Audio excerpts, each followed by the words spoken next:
Hello दोस्तों, आज के इस वीडियो में जानेंगे कि आखिर रुकैया बेगम अकबर के लिए इतनी खास क्यों थी और रुकैया बेगम की मृत्यु कैसे हुई थी और रुकैया बेगम का मकबरा कहाँ पर स्थित है। रुकैया बेगम अकबर को कोई संतान क्यों नहीं दे पाई।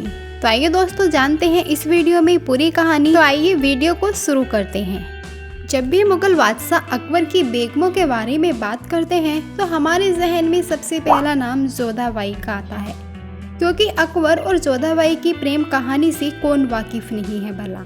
लेकिन क्या आपको मुगल बादशाह अकबर की पहली बेगम के बारे में पता है? अगर नहीं तो आपको आपकी जानकारी के लिए बता दें कि अकबर की कुल कितनी बेगमें थीं। इसके बारे में कोई स्पष्ट जानकारी तो नहीं है, लेकिन कहा जाता है कि अकबर की 7 बेगमें थीं। लेकिन आज हम इस वीडियो में अकबर की पहली बेगम के बारे में कुछ रोचक तथ्य जानेंगे। मुगल साम्राज्य का दौर लगभग सन 1526 से 1707 तक रहा, जिसकी स्थापना बाबर ने पानीपत की पहली लड़ाई में इब्राहिम लोदी को हराकर की थी। इसके बाद हुमायूं, अकबर, जहांगीर, शाहजहां आदि के बाद अंतिम मुगल शासक औरंगजेब था, जिन्होंने अपने शासन के दौरान समाज का निर्माण किया था। हालांकि कई इतिहासकारों का मानना है कि सन 1707 से लेकर सन 1857 तक मुगल साम्राज्य अपने पतन यानी विघटन दौर से गुजर रहा था। इसके अलावा कुछ महिलाएं भी थीं जिन्होंने अपना योगदान नीति निर्माण में दिया था। अकबर मुगल साम्राज्य का सबसे महान बादशाह था, जिसका जन्म 15 अक्टूबर 1542 को सिंध के राजपूत किले अमरकोट में हुआ था। अकबर का पूरा नाम जलालुद्दीन मोहम्मद अकबर था। आपकी जानकारी के लिए बता दें कि अकबर मुगल साम्राज्य का तीसरा बादशाह था, जिसने अपने शासनकाल में कई ऐतिहासिक और सांस्कृतिक कार्य करवाए थे। हिंदुस्तान पर अकबर ने कई सालों तक शासन किया था।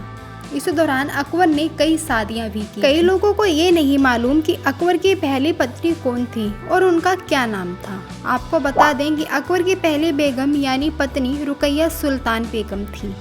हालांकि रुकैया सुल्तान भी एक मुगल राजकुमारी थी। उन्होंने अकबर से 9 साल की उम्र में मंगनी कर ली थी और 14 साल की उम्र में अकबर से निकाह कर लिया था। रुकैया बेगम मुगल साम्राज्य की सन 1557 से लेकर 1605 तक मलिका थी, क्योंकि ये मुगल साम्राज्य के तीसरे बादशाह अकबर की पहली बेगम यानी पत्नी थी। हालांकि रुकैया बेगम अकबर की रिश्तेदार थी, जिनसे अकबर से निकाह कर लिया था। रुकैया बेगम अकबर की बेहद खास और पसंदीदा बेगम थी। रुकैया बेगम का जन्म 1542 के आसपास हुआ था।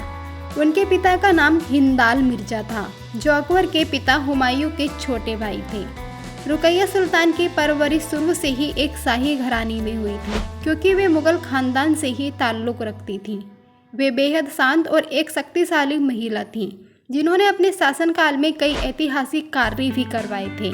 रुकैया बेगम अकबर को संतान नहीं दे पाई थी। अकबर ने कई सालों तक अपनी संतान होने का इंतजार किया, लेकिन ये संभव नहीं हो पाया था। हालांकि रुकैया सुल्तान अकबर से बहुत प्यार करती थी और रुकैया सुल्तान अकबर की भी सबसे पसंदीदा बेगमों में से एक थी।